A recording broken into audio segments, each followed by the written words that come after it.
Hello everyone, this is going to be my unboxing and review of the Raspberry Pi. Coming in at £34.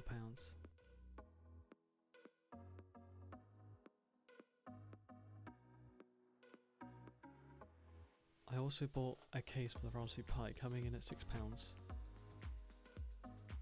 And lastly, I bought a power supply with a switch. On the left is a micro USB for power. In the middle there's HDMI for video output. And on the right is a video and audio jack. On this side on the left we've got an Ethernet jack and 4 USB ports.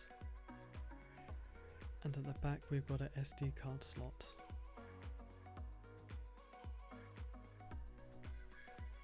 Now you have to go on your computer and go on the Raspberry Pi website. Go to Downloads and click on Raspbian and click Download Zip, and now it should appear in your downloads.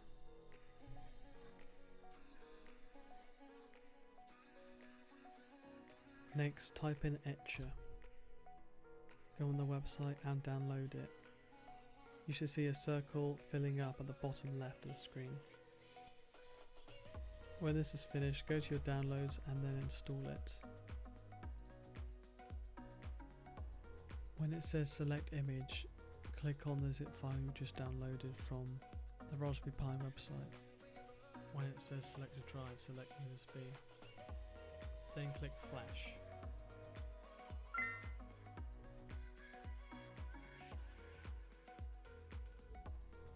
Wait until you see flash complete and then unplug your SSD USB out the computer.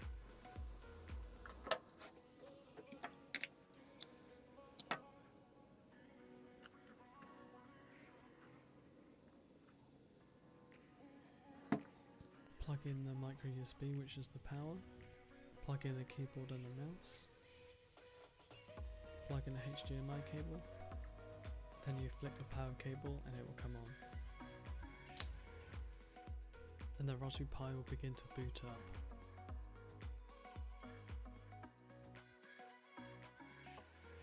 When I was using a Raspberry Pi, I noticed you could type up documents, and all of it is for free as well. You could also go on to Google and go to BBC News if you want to read that. It could only really handle videos at 720p on YouTube, and it used to drop frames really badly when you start a video, but when you get the video going, it's actually alright to view. The main problem I have with the Raspberry Pi, or the software that it provides, is that when you try to download something on Linux compared to Windows, you have to type into command prompt, which is this black box, and you have to type in all these lines just to download something, and it is so annoying. If I were to redo this whole thing again, I would probably put Windows on it instead of this software. With all that considered, I would definitely recommend the Raspberry Pi to anyone. It just costs £50 for a computer. Hope you enjoyed the video. I'll see you in the next upload.